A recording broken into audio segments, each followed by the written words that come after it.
창세기 9장. 하나님께서 노아와 그의 아들들에게 복을 내리시며 말씀하셨다. 자식들을 많이 낳아라. 자꾸 불어나 온 땅을 가득 채워라. 땅 위에서 사는 모든 짐승과 하늘을 날아다니는 새와 땅 위를 기어다니는 모든 길짐승과 바다에 사는 모든 물고기가 모두 너희를 두려워하고 무서워하리라. 내가 이 짐승들을 너희 손에 맡긴다. 살아 움직이는 모든 짐승의 고기가 너희의 먹을거리가 되리라. 내가 너희에게 푸른 채소를 양식으로 주었던 것처럼 이것들도 너희 양식으로 삼아라.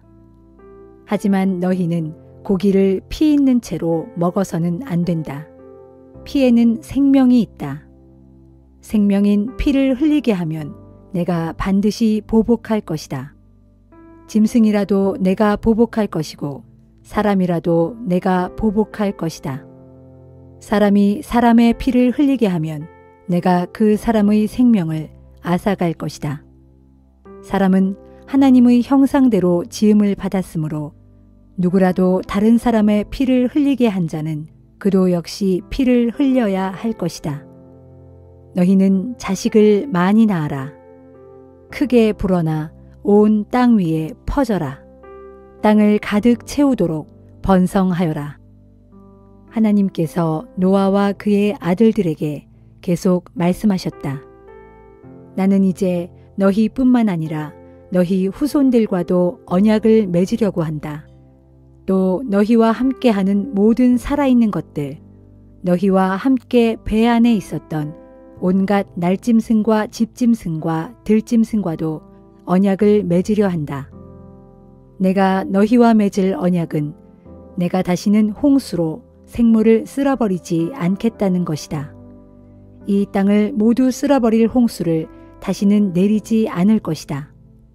하나님께서 말씀을 이으셨다. 내가 너희와 또 너희와 함께 숨쉬며 살아가는 온갖 짐승과 더불어 대대로 맺을 언약의 표시를 주겠다. 그것은 무지개다. 내가 구름 사이에 무지개를 걸어둘 것인데 그 무지개가 나와 세상 사이에 맺은 언약의 표시이다. 내가 구름을 일으켜 땅 위를 덮을 때에 무지개가 구름 사이로 나타나면 나는 너희와 또 살아 숨쉬는 모든 짐승들과 맺은 영원한 언약을 기억할 것이다. 그래서 살과 피를 지닌 모든 육체를 내가 홍수로 전멸시키는 일은 결코 없을 것이다. 무지개가 구름 사이로 나타날 때마다 내가 그것을 보고 땅 위의 모든 생물들과 맺은 나의 영원한 언약을 기억할 것이다. 하나님께서 노아에게 말씀하셨다. 이것이 내가 땅 위에 존재하는 모든 살아 숨쉬는 것들과 맺은 언약의 표다. 배에서 나온 노아의 아들들은 셈과 함과 야벳이었다. 그중 함은 가나안 사람들의 조상이 되었다. 노아의 세 아들을 통하여 온 세상에 사람들이 퍼져나갔다. 노아는 땅을 일구고 포도나무를 심었다. 하루는 노아가 포도주를 마시고 취하여 벌거벗은 채로 자기 장막 안에 누워 있었다. 그때 가나안 사람의 조상인 함이 자기 아버지가 벌거벗고 있는 모습을 보고 밖으로 나가 두 형제에게 그 사실을 말했다. 셈과 야벳은 겉옷을 가지고 아버지의 장막으로 갔다. 그들은 겉옷을 어깨에 걸치고 뒷걸음으로 아버지 곁에 다가간 다음 아버지의 벌거벗은 모습을 보지 않으려고 얼굴을 돌린 채 겉옷으로 벌거벗은 아버지를 덮어드렸다. 노아가 술에서 깨어났다. 그는 둘째 아들이 자기에게 어떻게 했는지를 알게 되었다. 노아가 말했다. 가나안은 저주를 받아라. 가나안은 종들 중에서도 가장 낮은 종이 되어 형제들을 섬기게 될 것이다. 노아가 또 말했다. 셈의 주 하나님을 찬양하여라. 가나안은 셈의 종이 되기를 바라노라. 하나님께서 야벳을 크게 일으키셔서 셈의 장막에서 함께 살게 하시고 또 가나안은 야벳의 종도 되길 바라노라. 홍수가 끝난 후에도 노아는 350년을 더 살았다. 노아는 950세에 세상을 떠났다.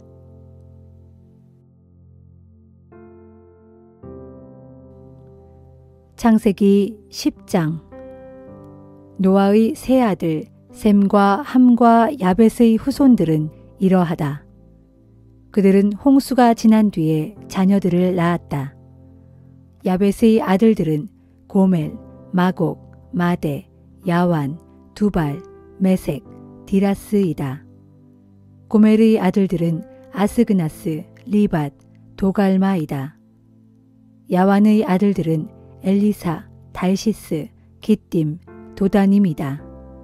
이들에게서 해변에 사는 사람들이 갈라져 나갔다. 그들은 각기 다른 부족과 나라를 이루어 서로 다른 말을 쓰며 살았다. 함의 아들들은 구스, 미스라임, 붓, 가나안이다. 구스의 아들들은 스바, 하윌라, 삽다, 라아마, 삽드가이다. 라아마의 아들들은 스바와 드단이다. 구스는 니므롯이란 아들을 낳았다. 니므롯은 이 세상에 처음으로 나타난 용사였다. 니므롯은 주께서 보시기에도 힘센 사냥꾼이었다. 그래서 주께서 보시기에도 힘센 사냥꾼인 니므롯처럼 이라는 속담까지 생겼다. 니므롯이 초창기에 정복한 나라는 시날 땅에 있는 바벨, 에렉, 악갓, 갈레였다. 니므롯은 시날 땅에서 아시리아로 이동하여 니느웨, 르호보딜, 갈라 같은 성읍을 건설했다. 니므롯은 또 니느웨와 갈라 사이에 레센이라는 큰 성읍도 건설했다. 미스라임은 루딤, 아나밈, 르하빔, 납두힘, 바드루심, 가슬루힘, 갑도림을 낳았다. 블레셋 사람은 가슬루힘의 후손들이다. 가나안은 맏아들인 시돈을 낳고 그 아래로 헷을 낳았다. 가나안은 또 여부스 사람, 아모리 사람, 기르가스 사람, 히위 사람, 알가 사람, 신 사람, 아르왓 사람, 스말 사람, 하맛 사람의 조상이 되었다. 그 후로 이들 가나안 자손들은 사방으로 퍼져나가 살았다. 가나안 사람들이 살던 지역의 경계는 시돈에서 그라를 지나 가사에 이르렀다. 거기서 또 소돔, 고모라, 아드마, 스보임을 지나 라사에까지 이르렀다. 이들은 모두 함의 자손들로서 각기 다른 부족과 나라를 이루어 서로 다른 말을 쓰며 살았다. 야벳의 형인 셈도 자식을 두었다. 셈은 에벨 사람의 조상이 되었다. 셈에게서 엘람, 아수르, 아르박삿, 룻, 아람이 태어났다.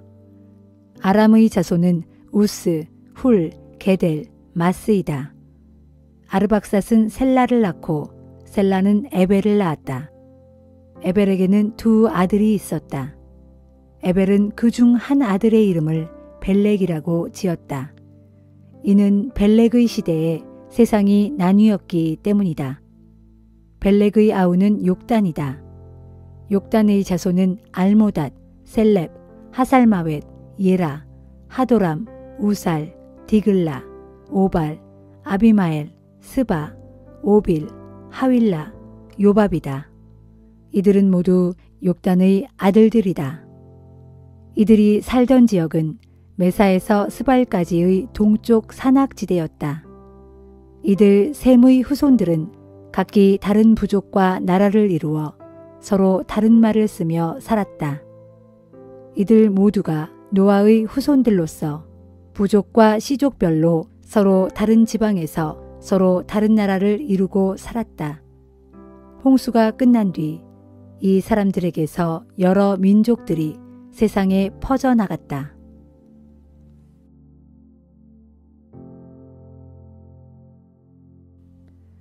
마태복음 9장.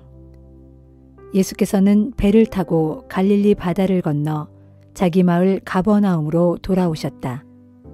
그때 사람들이 중풍병자 한 사람을 침상에 누인 채로 예수께 데려왔다. 예수께서는 그들의 믿음을 보시고 그 중풍병자에게 말씀하셨다. 안심하시오, 아들이여. 내가 당신의 죄를 용서하였소. 그러자 그 자리에 있던 율법교사 몇 사람이 속으로 생각했다. 자기가 마치 하나님인 것처럼 말하다니 이 사람이 하나님을 모독하고 있군.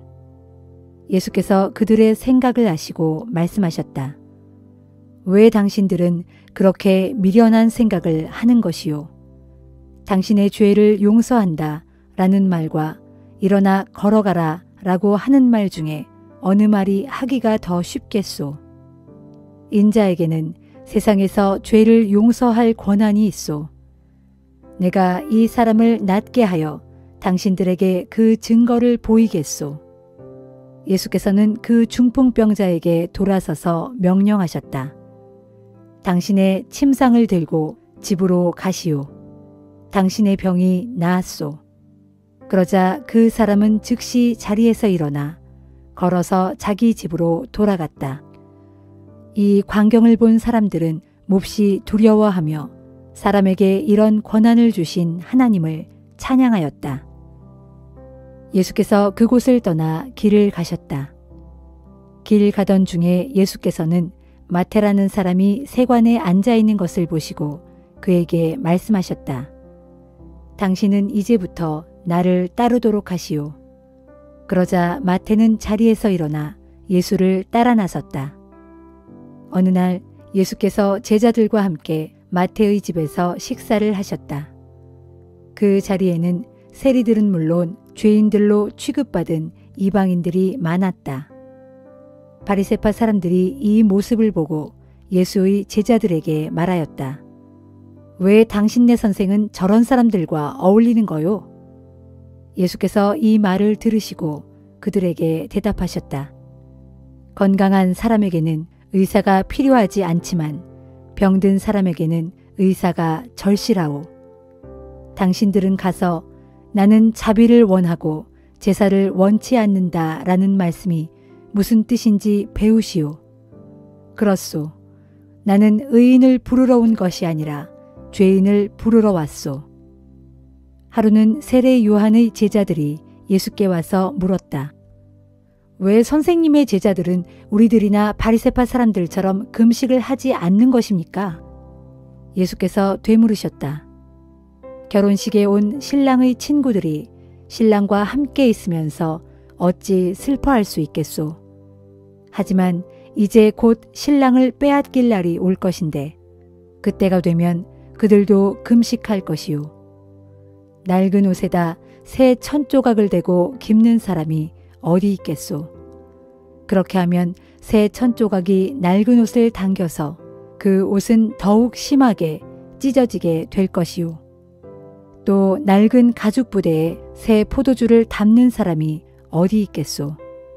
그렇게 하면 그 낡은 가죽 부대가 터져서 포도주가 쏟아지게 되고 그 부대도 버리게 되오. 새 포도주는 새 부대에 담아야 하오. 그래야 둘 다 보존될 수 있소. 예수께서 이 말씀을 하고 계실 때 한 회당장이 와서 예수께 절하며 말하였다. 제 어린 딸이 방금 죽었습니다. 그러나 선생님이 저희 집에 오셔서 제 딸에게 손만 얹어주신다면 딸은 다시 살아날 것입니다. 예수께서 일어나 그 회당장을 따라가시자 제자들도 함께 뒤따랐다. 마침 그때 12해 동안이나 하혈로 고생하던 한 여자가 예수의 뒤를 따라오더니 슬그머니 예수의 옷자락을 만졌다. 그 여자는 예수의 옷자락만 만져도 자기 병이 나을 거라고 생각했던 것이다.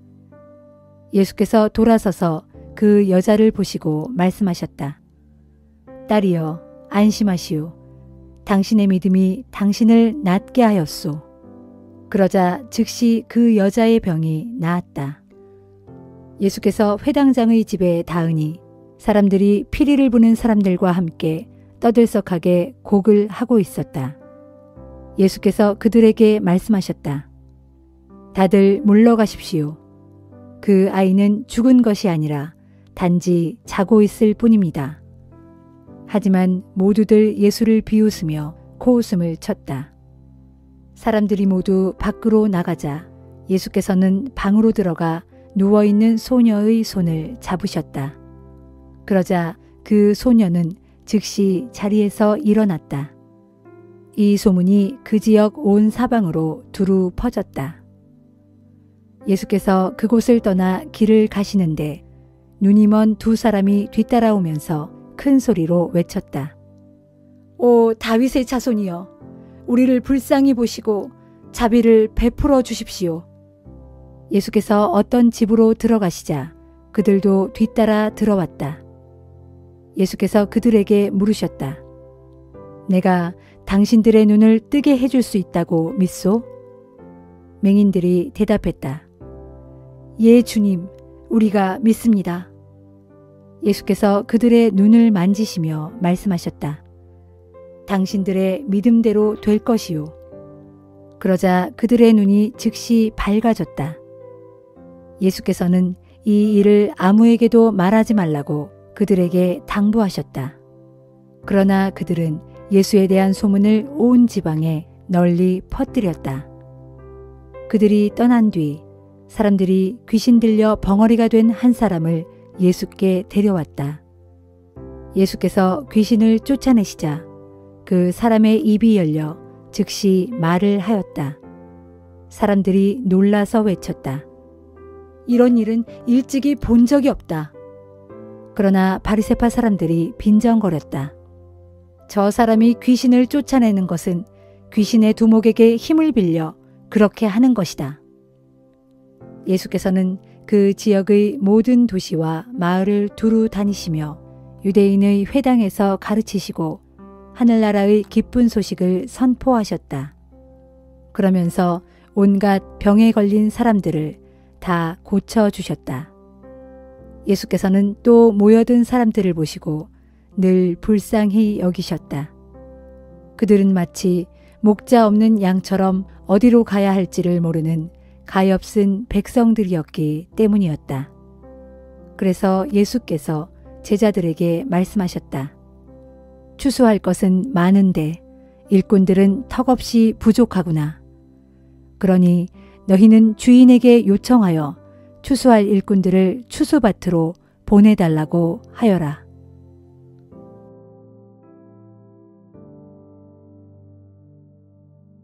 에스라 9장.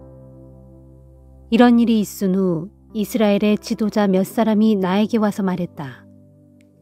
이스라엘 백성들은 심지어 제사장들과 레위 사람들까지도 모두가 스스로를 구별하지 않았기에 우상을 섬기는 이 땅의 이방 민족들과 다르지 않게 되어버렸습니다. 지금 그들은 가나안 사람, 헷 사람, 브리스 사람, 여부스 사람, 암몬 사람, 모압 사람, 이집트 사람, 아모리 사람들의 악한 관습을 본받아 가증스러운 우상을 숭배하고 있습니다. 그들은 이 땅에 살고 있는 이방 사람들의 딸을 아내와 며느리로 맞아들임으로써 거룩한 백성의 혈통을 이방 민족과 섞고 있습니다. 사실 이스라엘 백성의 지도자들과 관리들이 앞장서서 이런 죄악을 저지르고 있습니다. 이 말을 듣고 나는 크게 놀라고 두려워서 겉옷과 속옷을 다 찢고 또 머리털과 수염을 잡아뜯고는 하염없이 주저앉아 있었다. 하도 기가 막혀 나는 저녁 제사 때까지 그렇게 정신을 놓고 멍하니 앉아 있었다. 그러고 있을 때 바벨론 땅에 포로로 잡혀갔다가 다시 돌아온 사람들의 이 같은 죄악 때문에 이스라엘의 하나님 주께서 다시 진노하셔서 형벌을 내리실까 봐 두려워 떠는 사람들이 모두 내 주위에 몰려들었다. 저녁 제사를 드릴 무렵 나는 마침내 자리에서 일어나 찢어진 속옷과 겉옷을 그대로 입은 채로 무릎을 꿇고 앉아 나의 하나님 주를 향해 두 손을 펴고 기도를 드렸다. 나의 하나님, 우리 민족이 지은 죄가 우리의 머리끝까지 차오르고 우리의 온갖 허물이 하늘에까지 닿아 저는 부끄럽고 수치스러워 감히 주께 얼굴을 들 수 없습니다. 우리 조상들 때부터 오늘날까지 지은 우리의 죄가 너무나 큽니다. 우리의 왕들과 제사장들을 비롯한 온 이스라엘 민족이 다른 이방 나라의 지배자들에게 짓밟혔던 일도 모두 우리의 죄악과 허물 때문이었습니다. 이방 나라의 지배자들은 우리를 칼로 처형하고 포로로 잡아가고 우리의 재산을 약탈하고 우리에게 온갖 수모를 가했습니다. 이런 일을 겪으면서 우리는 오늘날에까지 이르렀습니다. 그렇게 살아오던 우리에게 우리 하나님께서는 오늘날 잠시 은혜를 베풀어 주셨습니다. 주께서는 살아남은 우리에게 주의 성소에서 살아갈 터전을 마련해 주셨습니다. 그리하여 실로 우리 하나님께서는 우리의 눈에 생기가 돌게 하시고 억압에서 잠시 풀려나는 기쁨도 맛보게 하셨습니다. 우리가 이방 사람들에게 포로되어 오랫동안 종살이를 하는 신세였지만 주께서는 우리를 언제까지나 종살이를 하는 얽매인 상태로 내버려 두시지 않으셨습니다.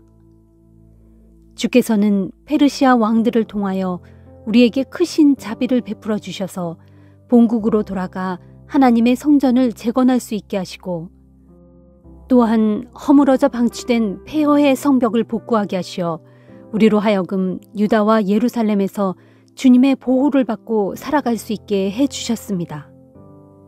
우리 하나님이시여, 주께서 이토록 우리에게 큰 은혜를 베풀어 주셨는데도 오늘날 우리가 주님의 계명을 어기고 이렇게 죄를 지었사오니 우리가 주님 앞에서 감히 무슨 말을 할 수가 있겠습니까? 주께서는 일찍이 주의 종들인 예언자들을 보내셔서 우리에게 말씀해 주시기를 너희가 들어가 차지하게 될 땅은 그 땅에 사는 이방 사람들의 타락으로 인해 크게 더럽혀진 땅으로 온갖 부정한 것들로 가득 찬 땅이다. 그곳 주민들의 가증스러운 행위로 인해 그 땅의 모든 곳, 곧 이 구석에서 저 구석까지 더럽혀지지 않은 곳이 없다. 그러므로 너희는 명심하여라. 너희 딸들을 그들의 아들들에게 시집 보내지 말고 그들의 딸들을 너희의 며느리로 맞아들이지 말라. 또 그들과는 어떤 평화 조약도 맺지 말라. 그래야만 너희가 부강하게 되고 그 땅에서 나는 온갖 좋은 것들을 배불리 먹으며 또한 장차 너희 자손들이 영원한 유산으로 길이 물려받을 수 있게 될 것이다 하였습니다. 그러므로 지금껏 우리가 겪은 모든 일들은 오로지 우리의 악한 행위와 큰 죄악에서 비롯된 것입니다. 우리가 저지른 큰 죄악에 비하면 주께서 내리신 형벌은 오히려 한층 가벼운 것입니다. 그것은 주께서 오늘날 우리 백성을 이만큼이나마 살아남게 해주셨기 때문입니다. 그런데 지금 우리가 어떻게 다시 주의 말씀을 어기고 이 땅의 우상 숭배자들과 혼인하는 죄를 범할 수 있겠습니까? 그런 죄를 짓는다면 주께서 더욱 크게 진노하셔서 우리를 전멸시키지 않겠습니까? 주께서 또다시 진노하시면 이제는 더 이상 살아남을 사람이 어디에 있겠습니까? 이스라엘의 주 하나님이시여, 주께서는 참으로 의로우셔서 주의 백성에게 한없는 자비를 베푸셨고 그래서 오늘날 이렇게 우리를 살아남게 해주셨습니다. 보십시오. 지금 주 앞에 있는 우리는 죄인입니다. 우리가 죄인인 것을 잘 알기에 우리 가운데 어느 누구도 감히 주 앞에 설 수가 없습니다.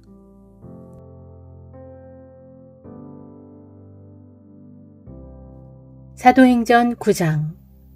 한편 사울은 주님의 제자들을 모조리 잡아 죽이겠다는 기세로 여전히 살기등등했다. 그는 대제사장을 찾아가서 요구하기를 다메섹에 내려가서 그 도를 따르는 사람들을 보기만 하면 남녀를 가리지 않고 모조리 예루살렘으로 붙잡아 올 테니 다메섹에 있는 여러 회당들에 보내는 공문을 써달라고 하였다. 공문을 받은 뒤 사울이 길을 떠나 다메섹 가까이 이르렀을 때였다. 갑자기 하늘에서 눈부신 빛이 내려와 사울을 둘러쌌다. 사울은 그만 땅에 엎드려지고 말았다. 그때 한 음성이 사울에게 들렸다. 사울아, 사울아, 내가 어찌하여 나를 핍박하느냐? 사울이 물었다. 당신은 누구십니까? 그러자 대답이 들려왔다. 나는 내가 핍박하는 예수다. 이제 일어나 성 안으로 들어가라. 그러면 내가 해야 할 일을 말해줄 사람을 만나게 될 것이다. 사울과 함께 길을 가던 사람들은 말을 잃고 멍하니 서 있었다. 그들에게는 단지 소리만 들렸을 뿐 아무것도 보이지 않았다. 사울은 땅에서 일어나 눈을 떴지만 아무것도 보이지 않았다. 그는 일행의 손에 이끌려 다메섹 성 안으로 들어갔다. 사울은 사흘 동안 앞을 보지 못하는 상태에서 아무것도 먹지도 마시지도 않은 채 지냈다. 한편 다메섹에는 아나니아라는 한 제자가 살고 있었다. 하루는 주님께서 환상 속에서 그에게 나타나 그를 부르셨다. 아나니아야. 그가 대답하였다. 예, 주님. 주님이 그에게 말씀하셨다. 너는 일어나 곧은 거리로 가서 유다라는 사람의 집을 찾아 거기서 5사람 사울을 만나라. 그는 지금 거기서 기도하고 있다. 그는 기도 중에 환상을 통해 아나니아라는 사람이 들어와 자신에게 손을 얹자 자신이 다시 앞을 보게 되는 광경을 보았다. 아나니아가 말했다. 주님, 저는 그 사람에 대해서 많은 소문을 들어 잘 알고 있습니다. 그 사람은 예루살렘에 있는 신자들에게 온갖 해를 끼쳤다고 합니다. 게다가 지금 그 사람은 대제사장으로부터 주님의 이름을 부르는 자들을 모조리 체포할 수 있는 공문까지 받아가지고 이곳으로 왔다고 합니다. 그러나 주께서 아나니아에게 말씀하셨다. 너는 일어나 가거라. 그 사람은 내 이름을 이방 사람들과 그들의 왕들에게 또한 이스라엘 백성들에게 전하고자 내가 특별히 선택한 그릇이다. 그 사람이 내 이름을 위하여 얼마나 많은 고난을 받아야 할 것인지 내가 그 사람에게 보여줄 것이다.